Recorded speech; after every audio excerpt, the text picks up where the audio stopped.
Tere, head videokohtuniku vaatajad! Me alustame taas.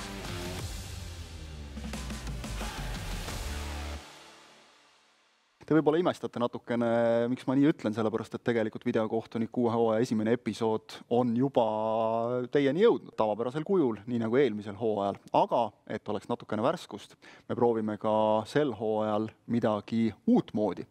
Ehk siis meil on kavas saated, kokku neid praeguse plaani järgi peaks olema 6 tükki, kus me teatud olukordi, teatud tüüpolukordi lahkame natukene detailsemalt ja samas ka natukene võib-olla üldistavamalt. Abiks selles taas jätkuvalt endiselt Hannes Kaasik, ETL-i kohtunike osakonna juht, on siin vist nii õige tituleerida jätkuvalt?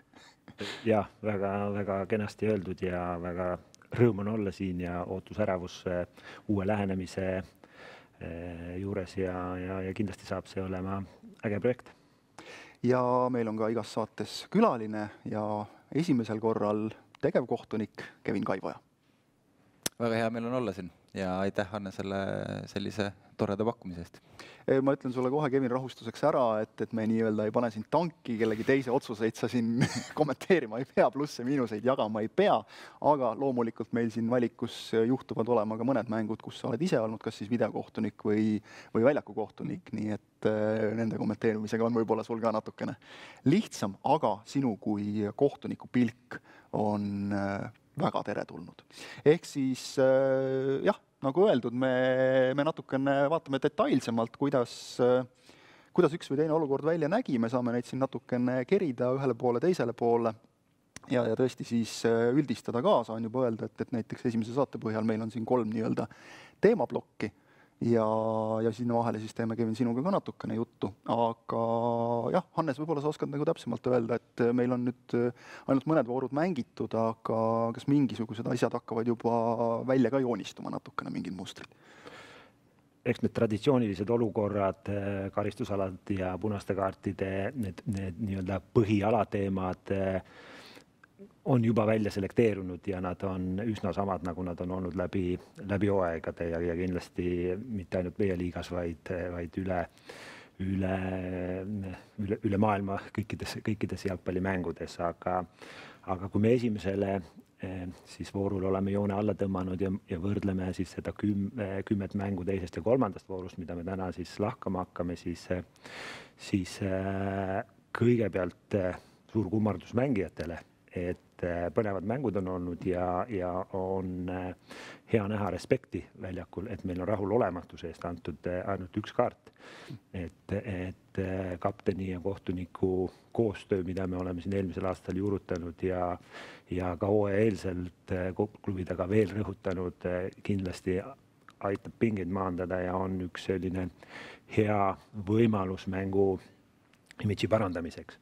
Teisest küljest mängud on olnud, nagu ma ütlesin, põnevad üldiselt, et võitluslikud, kohati mõned isegi üllatuslikud, mis on alati ju sportlikus plaanis äge, aga eks igast mängust on õppida ja kui me võtame 10 mängu, siis meil keskmiselt 140-150 olukorda oleme läbi analüüsinud, et me ei lahka neid kõiki siin, vaid võtame sellised kõige olulisemad ja kui me sellist nagu numbrilist natukene statistikat teeme, siis kollaste kaartide olukordi on läbi analüüsitud circa 60, et nendest vearaskusastmed, sellised füüsilised võitlused on kindlasti põhiline fookus, millele keskendume ja millised on seal rohkem üle poolte. Et me oleme 18 kollast kaarti andnud, on jäänud andmata, on antud valesti, aga kollaste kaartide üldkokkuvõttes siis see õigete otsuste protsent on meil hetkel 80 juures, et selline keskmine algus ja keskmine tulemus, et neid on ju ka oluliselt rohkem. Punaste kaartide olukordi jälle tunnustus mängijatele, et mäng on olnud sportlik, püsinud sportlik, on tekkinud olukordi, ühte punast kaarti ju nägime väljakul ja 2 sellist piiripealset olukorda, millest siin ka räägime ja 1 siis punane kaart on jäänud ka näitamata, millele siis ka täna keskendume ja karistusala väga sarnane toimetamine nagu eelmise aasta algusele, 20 olukorda läbi analüüsitud ja 3 penaltit väljakul antud. VAR on 4 korral tulnud ullatanud abikäe, 1 korral kahjuks valesti, aga sellest siis saates lähemalt. Need olukorrad on meil siin välja juba märgitud ja neist ka juttu tuleb. Aga ega midagi, läheme nii-öelda esimese teemaploki juurde, mõttelise ploki juurde ja kus ikka toimub karistusalas. No see on põhitoimetamiskoht, jah. Just, ja meil on alustuseks võimalik kohe vaadata 2 olukorda, mis on tegelikult võrdlemisi sarnased, ehk siis käega mäng karistusalas. Nii, meil on siin Paide Kalju mäng, teine voor ja nurgalöögi järel varriga siis lõpuks määratud penalti käega mängu eest. Nõuti seal penaltit kohe alguses, peakohtunik Kristo Tohver lasi mängul jätkuda ja siis ühel hetkel ikkagi videokohtunik kutsus ta ekraani juurde ülevaatuse tulemuseks Paide kasuks antud penalti. Et ütleme, vähemalt minule jäi silma, et nii nagu tihtipeale juhtub telekordus, et sel hetkel parimat võimalikku kaadrit ei pakkunud või pakkusid seda kaadrit väga kiiresti. Ehk siis siin me saame natukene seda vaadata, tegelikult need kordused, mida sa nüüd oled näidanud siin juba ka sellest aimu annavad. Kui me vaatame seda siis olukorda, kuni ta jõuab meil nii-öelda suuremale pildine, enam-vähem sellel hetkel me teame, et seal midagi mängijate vahel toimus. Kui me vaatame kohtunikku, siis kohtuniku vaateväli on ju üldiselt on hea, samas siin on ees mängijaid, kes võivad tal seda segada ja selline hetkeline kontakt palliga võis jääda tiba varjatuks, et kohtunikena loomulikult alati me peaksime oma positsiooni suutma parandada ja töötama selle nimel, aga alati see ei õnnestu. Ma küsiksin, Kevin, korraks siin kõrvalt sinu puhul sellised olukorrad, ilmselt kohtunikuna sa nagu lähtud ka sellest, et kui ma seal meeste vahel päris kindlalt asja ei näe, siis niimoodi ehku peale nagu ei hakka ju midagi andma. See tundub olevat selline üsna tüüpiline selline olukord. Ja käed ise nagu olemuselt kastis on väga kiire loomulised olukorrad ja sõltuvad murduse sekunditest, et eriti kui seal selles 5 kasti ühes pooles on circa 10-15 mängijat, et siis see asi käib kiiresti ja seal seda riski võtta, et tegelikult käepuudet ei ole ja anname penalti, siis mõistlikum seda riski mitte võtta, jätta see varrile. See on see, mida meie televaatajana nagu unustame, et meil on 7 kordust eri nurkade alt, sinul on üks hetk ja sa pead selle põhjal otsustama, eks ole. Tahad sa, Hannes, sellest olukorrast veel rääkida või võtame kõrvale ühe teise episoodi, mis on mõnevõrra sarnane? Võib-olla ainult siin tuua välja selle siis nii-öelda otsuse korrektsus, et kui me näeme, et see pall tuleb nurgalöögist, ehk siis mängijad peavad olema selleks valmis, isegi kui siin on suunamuutus, siis mängija peab sellega arvestama ja pall liigub edasi siiski värava suunas ja nüüd on ta veel kontaktis kaitsja käega, kelle käsi on, ma ei hakkagi siin vaja nagu väga joonistada, põhjust ei ole, et selgelt kehast eemal. Tegelikult selle nurga alt näeme väga hästi, kuidas teeb nagu kehapinda suuremaks. Absoluutselt, et selge penalti ning videokohtuniku poolt hästi ära nähtud. Vaatame siia juurde või siia järele ka teist klippi, kus on siis olukord Kalevi ja Flora kohtumisest. See siis 3. vooru mäng Kalevi ja Flora vahel 20 minutit mängitud ja Enrico Kajari, Rauno Sappinen ehk siis Kalevi kaitse Flora ründaja õhuvõitluses jällegi mäng jätkus, keegi justkui midagi isegi ei nõudnud, mis torkas silma, aga videokohtunik ikkagi kutsus peakohtuniku, kelleks muide oli jälle Kristo Tohver, sattus kuidagi nii, kutsus ekraani juurde ja sealt tuli jälle korduste põhjal üsna kergesti penalti ja tegelikult esimene kordus näitas ära ka selgelt miks. Et siin ka väga nagu kõrvaltvaatajana vähemalt arutamist ei ole, jällegi käsi nii-öelda siluetist väljas, teeb keha suuremaks ja peatab värava poole teel oleva palli. Nii. Absoluutselt, et jälle ega kohtuniku, kui me näeme palli lendu nüüd sellel hetkel, ega kohtuniku vaateväli on teistest mängijatest puhas. positsiooni parandamiseks, kui mängija keerab ennast natukene ühe nurga all, et seda 10 meetri kauguselt paremini näha, pead sa tegema väga suure liikumise kas ühele või teisele poole ja sellistel hetkedel sul seda aega ei ole. Et võib-olla võib öelda, et kui võrdes eelmise momendiga, et ehk pisut paremini oleks see hinnatav väljakul, aga siiski keeruline. Ja kui me lõpuks näeme seda olukorda, siis mis siin siis toimub väraval, on see, et Flora ründaja saab sooritada peaga pealelöögi ja me näeme siis, et kaitse käsi on selgelt kehast eemal, üleval, üles tõstetud ja ei ole nüüd enam oluline, kas see pealelöök tuleb nüüd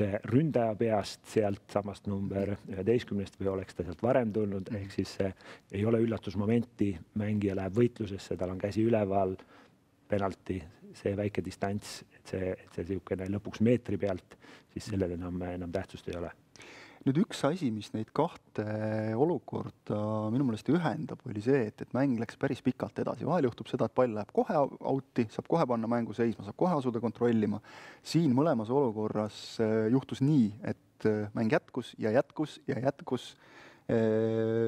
Siin selles Kalevi Flora mängus vaatasin kella pealt, et läks 1,5 minutit umbes. Samas torkas mulle silma, et minu meelest lähtuti siin kahes olukorras nagu erinevalt mängu peatamisse. Räägime võib-olla selle natukene lahti, et kuidas selle peatamisega on, et ühes olukorras tõesti pall läks lõpuks out'i ja siis hakati kordust vaatama, aga oli ka keskväljal olukord, kus isegi mängijad nagu jäid palliga seisma, et midagi ju nagu oli, kas me nüüd vaatame, ei vaata. Ja teises olukorras oli ka, mäng käis edasi keskväljal, aga kohtunik ikkagi peatas selle ja läks kontrollima. Et kas see on kohtunik otsustada puhtalt? Ta lõpuks on kohtunik otsustada, sest tema käes on ju vile, tema peatab selle mängu. Tuleb mõista, et me peame ju andma aega ka videokohtunikul olukorra kontrollimiseks. See, et midagi kuskil toimus, ei tähenda veel seda, et me paneme mängu kinni ja hakkame vaatama, et kas oli midagi või ei olnud midagi, et meil on vaja lõpuks leida erinevaid nurki vaadates siis tõestus sellele, et toimunud on rikkumine ja siis me peame andma informatsiooni edasi kohtunikule, kes siis võtab selle õige hetke neutraalses tsoonis olukorra ja peatab selle mängu. Kui me eelmises olukorras nägime, kui informatsioon tuli kohtunikule peatamaks mäng, oli ta vasakus ääres, aga kohe oli samale võistkonnale, kes siis nagu penaltit lööma läheks, oli uus värava võimalus, siis loomulikult me natukene venitame selle olukorraga ja selle otsusega ja sama olukord oli siin, see pall oli Flora mängijate käes paremas ääres, pigem võib-olla ütleme sekund 3-4 võinuks varem vilistada, mitte sest, et selget ohtu väraval ei olnud, oli ainult palli valdamine rünnakutsoonis, et miks me tahame ühelt poolt kiiret siis peatamist on see, et uus probleem võib peale tulla, vasturünnak, kus sa võtad siis nii-öelda rikkunud võistkonnalt sellise uue rünnaku ära, mis tekitab emotsionaalselt sellist võib-olla reaktsiooni või siis tuleb sul järgmises olukorras mitte siis nagu värav, vaid tuleb uus penalti ja siis sa pead seda segadust hakkama siis korrastama, et ajakulu on mõistetav, alati saab asju kiiremini teha, aga me tahame olla endas kindlad, et kui me teeme selle sekkumise, siis et seal oleks ka tõestus olemas. Kevin, jällegi sulle küsimus, et te olete omavahel kogu aeg sides, sul on klapp kõrvas, jutt käib taustal ja samal ajal käib mäng ka edasi, kus, nagu me just rääkisime, võib tekkida uus olukord. Kui keeruline ta selles mõttes on, et mind näiteks üllatas, kui ma hiljuti nägin mingisugust klippi sellest, kui palju tegelikult kohtunikud omavahel suhtlevad, see on nagu võrreldes ajaga, kui meil varri ei olnud, ikkagi täiesti uus väljakutse, siis jah, küll ka, eks ole, abikohtunik, peakohtunik suhtlevad omavahel ja 4. kohtunik, aga nüüd on seda infomahtu tuleb niivõrd palju peale, et kuidas sa seda nagu selekteerid, et okei, praegu ma võin selle videokohtuniku juttu võib-olla jätta tagaplaanile hetkel, las ta arutab seal, aga mul on väljakul siin olukord, mida ma pean nagu manageerima. Tegelikult Vorrist siis avatakse kommunikatsioon nupuvajutusega, mille sa saad ka kinni panna tegelikult arvutusajaks. Et kui hakatakse midagi kontrollima, siis sellest antakse teada ja sisuliselt järgmine hetk, kus sa sellest uuesti teada saad, on see, mis see siis otsus tegelikult on.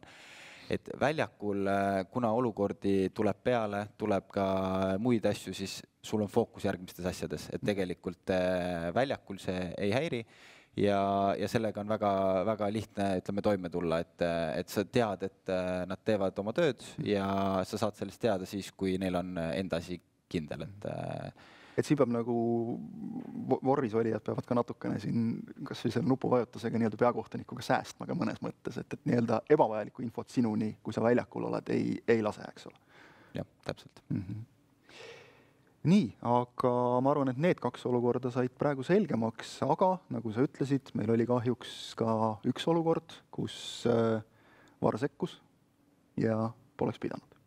Just.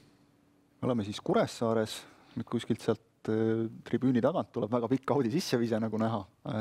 Pall lendab karistusalasse. Kuressaare Harju mängust räägime ja põrkab seal vastu Karel Eerme kätt. Peakohtunik penaltit ei anna, VAR kutsub ta seejärel ekraani juurde ja tulemuseks penalti. Nii, siit näeme seda korduses ka. Ja pall seal tõesti käe vastas käib, selles nagu ei ole küsimust. Sellest küsimust ei ole, aga kui me lähme nüüd natukene tagasi ja räägime seda võib-olla siis pikemalt, et esimene olukord, mida väljakul võeti, oli suluseis. Ja suluseis siis abikohtuniku hinnangul, et õhuvõitluses mängija, kes siis ründaja, kes hakkab peaga palli mängima, abikohtuniku hinnangul puutus palli ja tagasi tema võistkonnakaaslane suluseisu positsioonil läheb võitlusesse. Arusaadav, aga video tuvastab, et meil seda puudet ei olnud, oli hoopis käe ja palli kokkupuude kaitsja poolt. See kontseptsioon, meil on käega mängu rikkumiste puhul on väga palju erinevaid stsenaariumeid. Meil on blokeering, meil on löök väravale, meil on tsenderduses, meil on see, kas sa tohid panna oma kätt maapinnale kehatoetuseks ja nii edasi ja nii edasi. Ja üheks nendeks on ka nii-öelda langevad pallid ja ka, mis on siis nurgalöökide puhul ja külje sissevisete puhul. Ja millega siin võib-olla antud hetkel kohtunikud natukene eksisid, oli see, et nad hindasid mängija tegevust rohkem kui lõpuks kontakti hetke. Aga kontakti hetk on kõige määravam. Ehk siis ei ole oluline, mida ma teen oma kätega, mis asendis mu käed on sellel, kui pall lendab. Oluline on see, et kas ma suudan neid kehaliigidele võtta või mitte. Et kui me läheme kaaderaaval ja vaatame mängija käeasendit, näeme korrakes veel võib-olla see taha, et kui see käeasend praegu palli lennu hetkel on selline, nagu ta on ja väljakul oleks määratud penalti, siis mängija on võtnud teatava riski, ta on kasutanud enda kätte vahendina, see on kehast väljas, aga see oleks samamoodi olnud nii-öelda mitte oodatud penalti, sest et see käsi ei ole nii selgelt õlast kõrgemal või selgelt õlaga paralleelne, ta on mängija kontrollimiseks sinna ette asendatud. Nüüd aga, kui me vaatame, mis juhtub, on siis see, et see pall jätkab liikumist ja selleks hetkeks tunnetab ka mängija, et pall on tema poole tulemas ja see kontakti hetk, mul on üks järgmine kaader võib-olla natukene lähemalt, toimub nüüd sellel hetkel, kui see käsi on praktiliselt kas 45 või veel vähema nurga all keha kõrval ja see ei saa enam olla siis rikkumine. Ja lisaks veel argument, mis siis näitab, et see ei ole rikkumine, on see, et see käsi on rohkem keha ees. Et kui me toome keeraksime natukene seda mängijat nii-öelda kehaga palli liikumise suunas, siis see käsi jääb jälle nii-öelda küljele kehast välja, et siis on jälle seda veaelementi seal rohkem sees. Et kui me siin praegu näiteks keeraksime mängijat mõtteliselt nii-öelda 90 kraadi, eks ole, siis võib-olla oleks võib-olla rohkem teemat, aga antud hetkel jah, kontrollis mängijat, aga õigel hetkel sai oma käe siis piisavalt keha ligidale, et mitte tõlgendada seda rikkumisena. Sellised olid need olukorrad, meil oli neid käega mängu olukordi veel, ka erinevaid penalteid, penalti kontrollimisi, millele penaltit ei järgnenud. Kevin, sul oli üks näiteks, ma vaatasin Kalevi ja Harju ja Kalevi kohtumises, kus Aleksandr Švedovski kukkus, et selliseid olukordi tuleb ikka ette, aga seal oli selline kontroll töö kiire ja korralik, kontroll lõpetatud ja läksime edasi, et selliseid, jällegi, sellistest asjadest me ei kipu väga rääkima, aga neid tuleb nagu ka mängude peale ette. Aga üks karistusala olukord, millest me kindlasti võiksime natukene rääkida Vapruse ja Levadia kohtumises, ka selles suhtes oluline, et see oli niivõrd mängu lõpus ja see osutus otsustavaks. Siin siis jah, Vapruse ja Levadia kohtumises olukord, kus lõpetuseks Mustafa Ba, Levadia ründaja, kukub karistusalas pärast kontakti Reimo Madissooga. Ja mäng läheb edasi, esialgu peakohtunik Martti Pukk siit ei vilista. Võib ka vist jällegi aru saada, miks, sest et taas see kontakt on selline, et me seda kõige paremini ka kordustest näeme sellest kaameranurgast ehk siis värava tagant. Pukk peab seda hindama täpselt teiselt poolt, aga seal võib öelda, et sekkub VAR Kaivoja ja kutsub kohtuniku ekraani juurde ja seal ega tegelikult korduste vaatamise järel tundub, et väga küsimusi ei olnud. Olen nõus ja sa tõid tegelikult väga olulise aspekti välja, mis puudutab see kohtuniku vaadet olukorrale. Et olgugi, et see on segamatu vaade, siis see kontakt jääb tema jaoks varjatuks, et hiljem väravatagune kaamera, mida siis väljakul kohtunikul kasutada otsuse tegemisel ei olnud, toob meile selle alastamatult välja, aga siin loomulikult pidi videokohtunik sekkuma ja selle olukorra laskma kohtunikul üle vaadata, sest et me näeme väga selget väravatagusest kaamerast, kuidas siis kaitse jalg väga selge astumine ilma palli mängimata ründaja teekonnale ja väga selge kontakt, veel ka väike astumine võib-olla siin varbale, aga puhas rikkumine ja õige otsus kutsuda penalti määramiseks. Kevin, sinu kui videokohtuniku jaoks pigem lihtne olukord. Kordus näitab ära, mis toimub või? Lihtsaks teeb selle olukorra nii-öelda videost järgi vaatamine see, et ta on väga hästi kaamerates. Just see otsajoone tagune kaamera, mis on mehitatud, näitab olukorda väga selgelt, et ma ei pea kuskilt hakkama lisavihjeid ja asju juurde otsima, et see teeb selle asja väga selgeks ja ühiselt arusaadavaks, et see on see võti siin antud juhul. Kui ma korraks panen su nagu nii-öelda sellesse teise rolli, väljaku kohtuniku rolli, siis seda tüüpi olukordade puhul kui palju sa nagu pead nii-öelda võitlema selle mõttega või tõrjuma seda mõtet, et mul on nagu lihtsam mingeid olukordi mitte vilistada, sest küll VAR aitab, kui midagi oli. Kas see on üldse teema? Ma olen ise selles nii-öelda teises paadis, et me peame väljakul olema ise need, kes ära otsustavad ja teevad selle otsuse seal väljakul ja kui läheb valesti, siis on meil vorris inimesed, kes aitavad neid välja, et me tahame neid asju kindlasti seal ära näha ja õigesti otsustada, aga meil ongi jälle see õlekõrs seal olemas, mida kasutada, kui läheb seda tarvis. Loomulikult see mentaliteet väljakule kohtunikuna minnes on see, et ma lähen ja ise saan need kõik otsused tehtud. Et sa ei mõtle selle peale, et sa ei taha seda kõnet saada, ütleme niimoodi.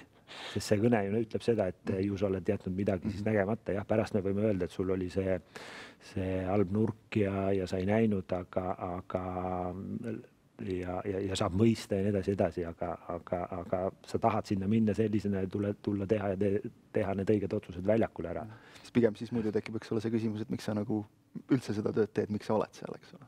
Vaatame ka ühte klippi veel Transi ja Kuressaare mängust, kui me siin praegu jõudsime nüüd jälle positiivse otsuseni, siis seal me peame natukene kahjuks jällegi rääkima sellest, et sekkumine jäi tegemata siis antud olukorras. Just, ta läheb jälle sellesse ühte tüüpolukorda, kus me räägime rikkumistest ja olukordadest, kus ründaja on andnud ära kontrolli palli üle.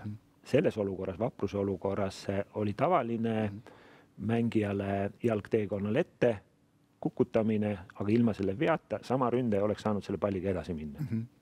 Vahel on olukorrad sellised, kus palli kontroll antakse ära ja seal on natukene teistsugune lähenemine. Aga võtame selle klipi ette.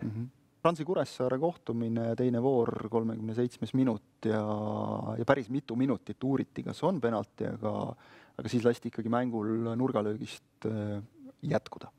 Nagu ma sust aru saan, siis see otsus õige ei olnud. Õige ei olnud ja ei saa seda kuidagi toetada, sellepärast, et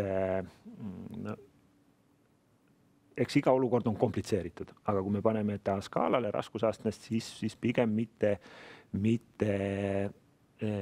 ülikeeruline, kui sa lähtud ja joondud suunistest. Et mida me näeme ründaja vasakult kasti äärest, siis teeb selle söödu värava alla, aga kui me vaatame nüüd, kuidas läheneb olukorda kaitsemängija, millise hüppega, siis et ta ei oleks vähemasti kollase kaardi väärine rikkumine, tähendab seda, et siis seal ei tohiks olla kontakti mängijate vahel. Nüüd on mängijate vahel selge kontakt, sa libistad ja seda me nimetame hoolimatuks veaks. Ja kui sa oled palli üle kontrolli ära andnud, siis penalti ootus ongi sellistes olukordades, kus sa paned vastase tervise teatud määral ohtu. Ehk siis kas kollase kaardi või punase kaardi väärilised. Ei saa otseselt videokohtuniku nii-öelda mõtteid lugeda, aga videokohtunik läks otsima vähendumist ja et kas tal on mingisugust pilti, mis tegelikkus on meil rohkem seotud punase kaardiga. Ja kuna ta seda ei leidnud, siis ta lõpuks lasi mängul jätkuda. Et kahetsusväärne, aga kindlasti oleks pidanud olema sellest olukorrast penalti. Jah, kahte vooru praegu analüüsime, aga olukordi erinevaid juba tõesti igat masti siin karistusalas ja otsuseid ka igat masti. Enne kui me läheme teise teema juurde, natukene, Kevin, räägime sinust kohtunikutööst. No seda vist ei ole väga vaja nuputada, kuidas sa selleni jõudsid. Et parimas mõttes perekonnaviga tundub. Õnneks või kahjuks, nii see on, aga ma olen õnnelik, et see nii, ma arvan, läks, et kuskilt peab see alguse saama, kuskilt see pisik peab tulema ja see on üks viis. Sa teadsid kõiki selle tööga kaasnevaid positiivseid aspekte, aga paljud inimesed kõrvalt vaatan ikkagi imestavad, et mis see ajab inimese väljakule. Hea küll, kui me räägime premium-liigast, sa just, Hannes, ütlesid, et mängijad on sel hooajal isegi olnud väga viisakad, suhtlus on korralik, aga sa alustad ikkagi kuskilt madalamalt ja seal kaasneb ka see, et sa pead endale kohe varakult, sa alustasid ka vilistamist päris noorena, kohe kasvatama nagu väga paksu naha, et kui kergelt või raskelt see sinu jaoks käis? Ütleme, ta tuleb sellise läbi ka raske kogemuse mingil hetkel, aga ta tuleb ikkagi läbi kogemuse, et sellega harjuda, see võtabki natuke aega, ka seal sees ei saa nagu vähem tähtsaks pidada seda, et nii-öelda arengut iseenesest nagu loomulikult nii vanusena kui ajas, mis edasi läheb, et see on kõik see loomulik osa, mis sinna kaasa tuleb, et kindlasti ta ei ole lihtne. Seal on mingid raskushetked sellel teel, aga kui sul on nii-öelda toetav kogukond või toetavad inimesed ümber, siis seda on väga-väga palju lihtsam ise, ütleme, läbi elada. Mis sind paelub kõige rohkem selle töö juures? Ma ütleks väga lihtsalt, et armastus selle mängu vastu. Ma olen isegi sõpradega teinekord naljatamisi rääkinud, et kui ma ei oleks kohtunik, siis suure tõenäosusega ma mängiks ikka jalgpalli. Ja see on kõige selgemal moel armastus lihtsalt selle mängu vastu. Mänginud sa ju oled, sa oled jõudnud premium-liiga tasemeni välja, sul on seal mänge kirjas, esiliigast rääkimata. Ma eeldan, et sellest on ka kohtunikuna ikkagi väga palju kasu. Jaa, absoluutselt. Ma arvan, esimeste sammude tegemiseks on see väga, väga hea ka eelis, ütleme niimoodi. Sa mõistad seda mängu jälle grammi rohkem kui keegi, kes tuleb kohe algusest nii-öelda lihtsalt sinna kohtunikuks. Ja sa saad aru, mis see mäng tähendab, mis on mängijate ootused, mis on ootused kohtunikele, treeneritele ja sa oled selles keskkonnas palju tuttavam. Ja see on see võti alguses, mis aitab sind kiiresti ka edasi. Tunnetad sa ka, et sinusse kui endisesse mängijasse selles mõttes mängijad, kui sa oled kohtunikuna väljakul, suhtuvad kuidagi nagu soosivamalt, sest nad teavad, et sa oled ise mänginud, et sa oled nagu nende rollis olnud. Kas seda tajud kuidagi moodi? Tegelikult ei taju. Pigem ma tajun seda, et mängijad ja treenerid võtavad ikkagi kohtuniku väljakul kui sellist institutsiooni või inimest, kes täidab seda rolli. Et kui sa oled varem mänginud, siis sind ei võeta seal, kui sa oleksid justkui sõber või mängija. Mis su sihid on? Sul perekondlikult õe eeskuju on väga vägev, kuhu annab jõuda. Kuhu sina sihid selles töös? Ma olen pannud omale eesmärgi, et lage ei ole. Väga lihtsal põhjusel, et kui ma teen järjepidevalt enda kallal tööd ja tegelen sellega, mis mulle meeldib, siis ma ei taha endal panna kuskile mingit piiri ette, et see on see eesmärk ja vaatame, kuhu need tiivad lõpuks kannavad. Ja õde Karolin on tõestanud, et lage tõesti ei ole. Et kas või MM-id ja kõik sellised asjad, kõik on võimalik. Galactica, jah, mis iganes. Aga jah, ma loodan, et su unistused täituvad ka selles valdkonnas. Läheme edasi järgmise ploki juurde, täpsemalt jälle olukordade juurde ja siin meil selle ploki selline mõtteline pealkiri on vea raskusastmed. Alustame Kalju Flora mängust, 3. vooru kohtumine, kus oli olukord, mis väljakul tegelikult möödus justkui hästi kiiresti. Ja kas oleks pidanud, on siis see hüpotees, mille meie püstitame. Aga vaatame seda Kalev Flora 3. vooru kohtumine.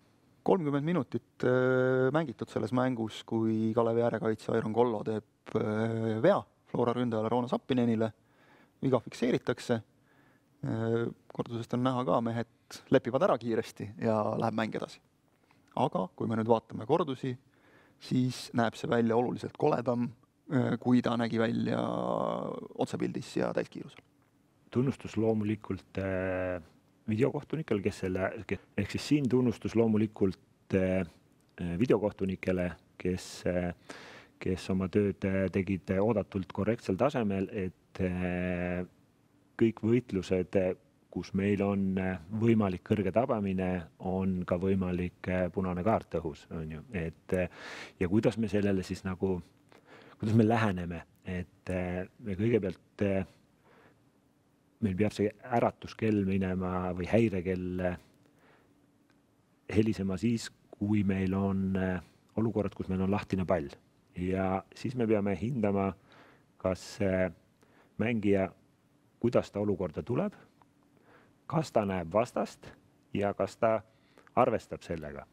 Ja kui me nüüd natukene lähemalt näeme seda olukorda, siis Kalevi mängija väga selgelt teab, et see vastane on ta ees, hakkab samamoodi seda palli mängima, aga ta võtab riski, ta teeb suure sellise väljaastega palli mängimise, samal ajal kui vastane hakkab nii-öelda mängima normaalsesse positsioonis palli.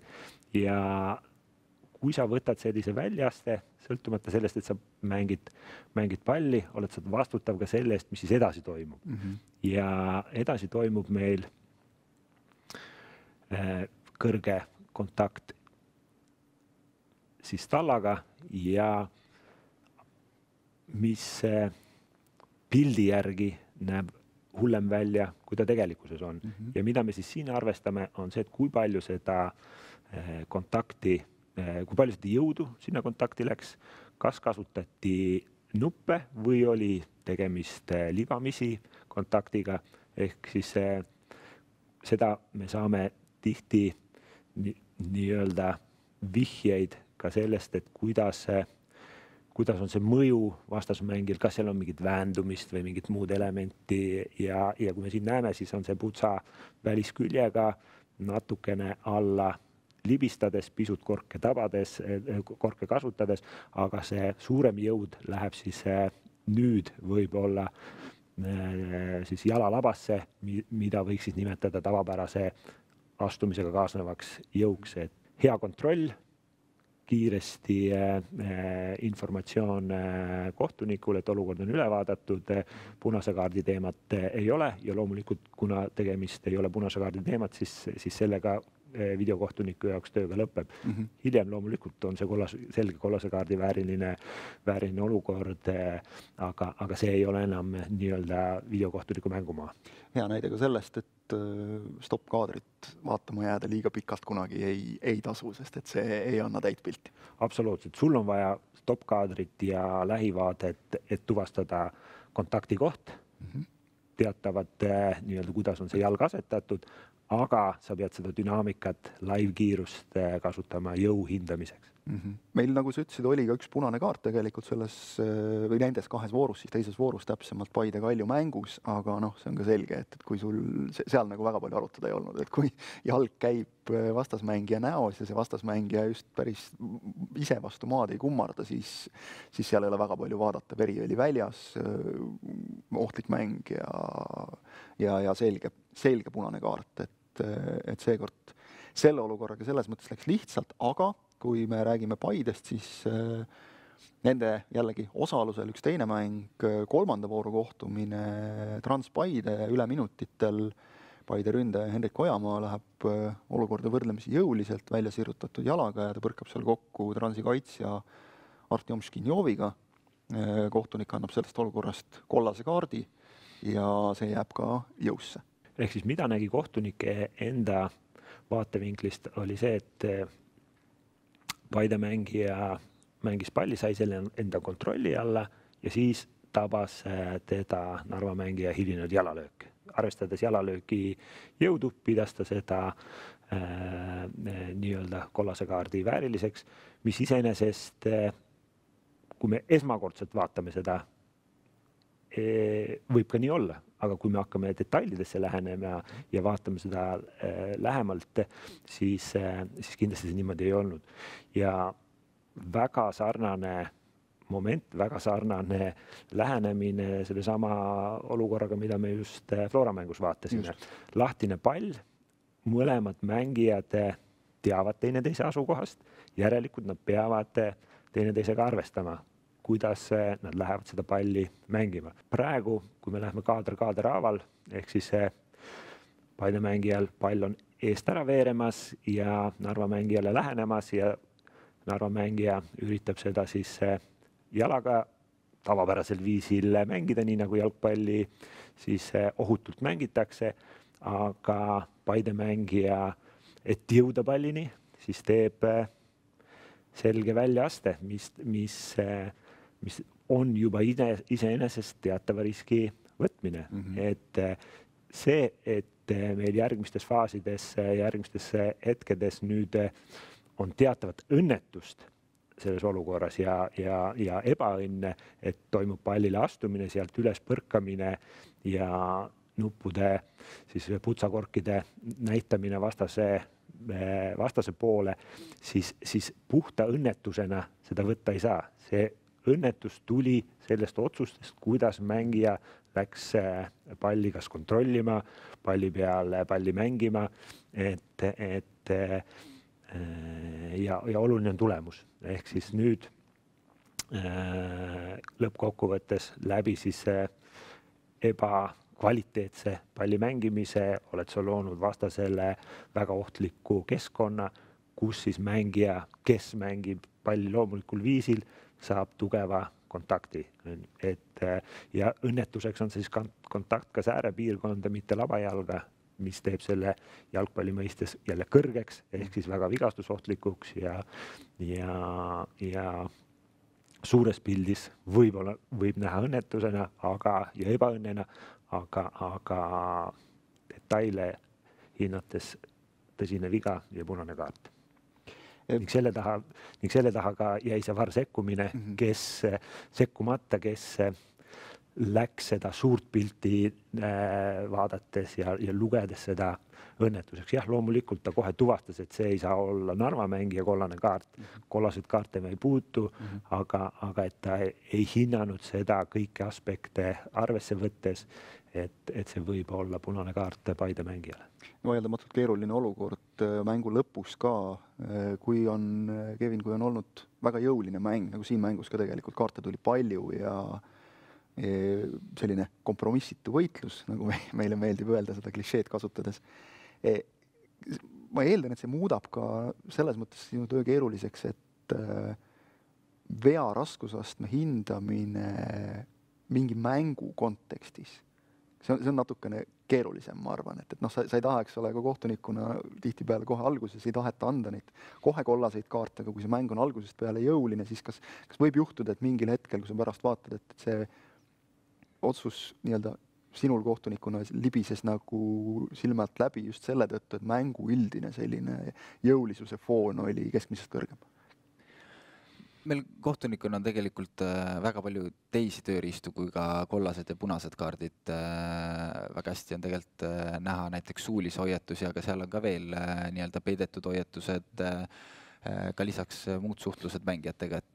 Et kui me neid tegelikult piisavalt just mängu alguses hakkame kasutama, siis väga lihtne on minna järgmistele levelitele, nagu meile meeldib nimetada, ehk siis juba kollaste kaartide juurde ja järgmine ka punaste kaartide juurde, et kui mäng läheb väga jõuliseks, siis meil on kaks varianti, kas me kasutame neid tööriistu või kasuta ja see annab meile ka edu mängu siis sellises lõpufaasis üldiselt kohtunikuna sellise suure mängu kontrolli mõistes. Aga paratamatult jalgpallis juhtub olukordi, juhtub kontakte ja me peame ka võtma mingil määral kontakte sellisena, nagu nad on seal selles hetkes, et me ei saa väga palju ka mõtlema jääda sellisele mängu kontekstile või mitmes kollane kaart see on. Et iga olukord on ikkagi üks ainus individuaalne ja sellele peame ka vastavalt reageerima. Ja parim videokohtunik on see, kes on kohtunikule nagu instruktor. Ehk siis ta lähtub oma kriteeriumitest ja nendest kaalutlustest ja mitte võib-olla nii palju, mida kohtunik seal mõtles, miks tal võis see valesti minna. See tähendab seda, et see juba tekitab sul seest toetust talle ja selle asemel, et teda kohtuniku siis kaldale tõsta, jätad sa sinna taupuma. Nii, ja läheme 4. ploki juurde, mis suuresti koosneb tegelikult ühest mängust, aga 2 olukorrast. See on Tammeka ja Levadia kohtumine teisest voorust. Alustame 59. minutist. Richie Musaba, Levadia poolkaitsja, lööb palli väravasse, aga see värav lõpuks tühistatakse Boubacar Tambedou käega mängu tõttu. Äärmiselt keeruline olukord, kui me räägime siin just täpselt selle nähtavusest. Siin me nüüd, Kevin, saame nii-öelda su liistule tõmmata, sest sina seda mängu vilistasid. No see on juba siit näha, et see on keeruline olukord ja oli ka sinu jaoks kindlasti. Väljakul äärmiselt keeruline olukord, tegelikult sarnane, nagu oli esimene klipp meil, et mängijaid on kastis hästi palju, võitluspaare on palju, keda jälgida ja tegelikult kui siin, isegi kui me näeme neid väga aeglustatud korduseid, siis ta jääb ikkagi arusaamatuks ja seda enam on ta väljakul veel raskem olukord. Kuidas siis seal üldse otsustada, kui nagu sa ütlesid, et ta jääb nagu arusaamatuks, ta jääb keeruliseks, lisaks siin veel siis nagu me näeme sul nagu muresid vähe oleks, lisandus veel ka see, et VAR monitor ei töötanud, nagu me oleme juba tegelikult näinud varem ka, siis sellisel juhul varuvariant on kommentaatori ekraan, mille juurde sa ka läksid ja sealt siis nägid vajalikud kordused ära, aga kuidas siin nagu üldse otsuseni annab jõuda, sest et tõesti kordusi vaadates tundub, et seal see käega mäng oli üpris tõenäoline, aga sellist nagu otsustavat hetke vähemalt ülekandesse päris täpselt ei jõudnud. Ütleme, varridel on ekraanis rohkem piksleid ja nemad näevad tegelikult neid asju veel teravamalt kui meie seal RRA juures ja ka üle vaatamisel, et lisaks sellele, et pidi minema kommentaatori ekraanilt vaatama, mis oli omakorda veel väiksem, siis jäi see olukord selliseks, et seal tekkis tunne, et ta puudub tõesti seda kätt. Sest see pikslid lähevad juba suuremaks, kvaliteet langeb ja väga raske on sealt väikselt ekraanilt seda täpset tõestust näha. Et antud juhul siis jäimegi sellise otsuse juurde, sest oligi tunne, et ta puudub kätt ja tundus see optimaalne otsus sel hetkel. Hannes, on sul selle olukorra kohta kommentaariks öelda midagi? Jah, me tahame ju teha kõige paremat otsust ja õhuke piir on vahel selles, et mida ma arvan, et ma näen versus see, et mida ma tegelikult näen. Ehk siis see sisetunne, et kõigil meil on sisetunne, et see pigem on käega mäng. Küsimus on selles tõestuses. On ju, ja kui sa asju hakkad veenama, sa oled selles nii kindel, kordus vaatad, siis sa lõpuks hakkadki neid nägema, aga need, kes näevad seda kõrvaltvaatajana, siis nendel on teistsugune pilt. Ja oleme ausad, väga raske on leida täiesti objektiivset kõrvaltvaatajat. Paratamatult. Ehk siis neid seisukohti tuleb ka võtta nii-öelda väikse koefitsiendiga alati. Jah, et me naljatades ütleme niimoodi, et kui supermarketis on televiisor seina peal ja on VAR ülevaatus, siis tädikene ostukorviga nähes esimest kaadrit peaks saama aru, siin on väga selge rikkumine. See on selline natukene võimendatud näide, aga meil selle aasta esimeses voorus esimene värav ka võimalik käepuude ennem. Aga kui sul ei ole tõestust, siis laseme nii mängida, nagu ta mängul väljakul otsus vastu võeti. Ja samast mängust teine olukord tuleb 89. minutist, kus Levadia lõi värava, mis osutus lõpuks võiduväravaks. Vaatame selle ka üle. Mustafa Ba söödab värava ette ja sealt siis Ahmad Kero saadab selle palli väravasse. Lipp tõuseb ja VAR-kontrolli järel see värav ikkagi loeti lõpuks määrustepäraseks, aga siin vist peab nüüd vaatama seda, et mida siin kõike täpselt kontrolliti. Värava puhul muidugi on alati neid asju palju, suluseisud, võimalik viga ja nii edasi. Ehk jällegi selline võrdlemisi keeruline olukord. Küll vist rohkem videokohtunikule kui sulle või kui sa seda olukorda vaatad? Jah, absoluutselt. Isegi kuna tegemist on suluseisuga, siis kohtunikuna väljakul, just väljaku kohtunikuna mina ju sellele ei fokusseeri, ei mõtle, et minu puhul oli see väga selline selge ja lihtne ülesanne, mida täita antud rünnakule. Loomulikult otsus tuleb abikohtunikult ja me räägime sellest praegu, mis on teemaks, on see teemaks, kas meil on suruseisu positsioon või mitte ja selle positsiooniks on siis see, et kas see väravala keskel olev mängija on nüüd siis pallist värava pool või mitte. Ehk siis see on see küsimus. Abikohtuniku hinnangul liikuvas mängus oli tema hinnang sellele, et on eespool, aga kui me vaatame siis isegi nüüd sellel hetkel, kus meil ei ole selgeid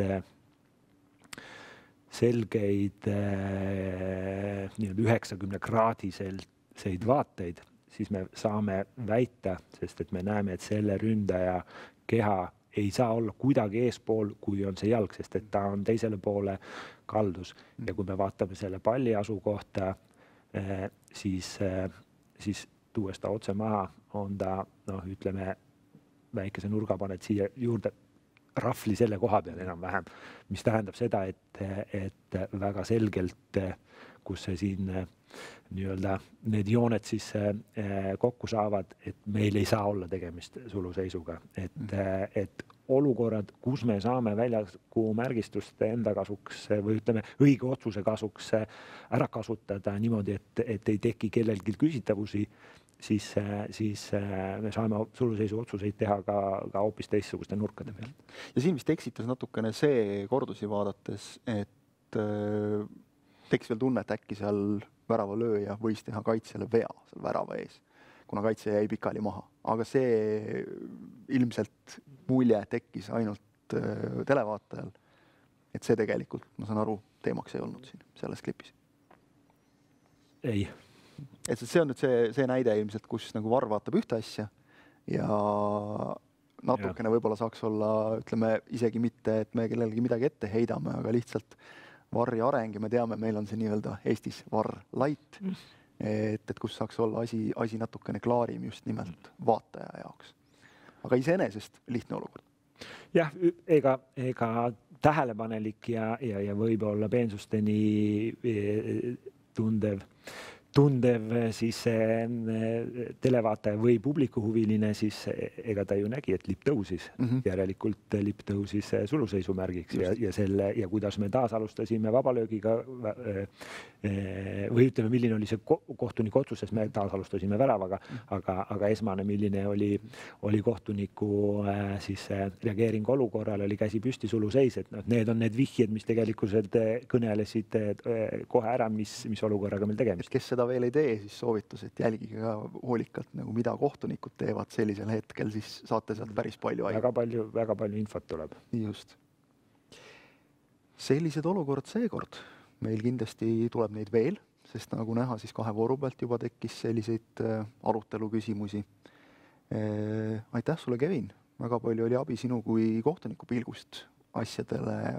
Aitasid nii mõneski asjas meil ja vaatajatel loodetavasti ka selgust saada, kuidas kohtunik mõtleb, kuidas ta vahel ka ei mõtle ja ei tohigi mõelda. Aitäh sulle, Hannes.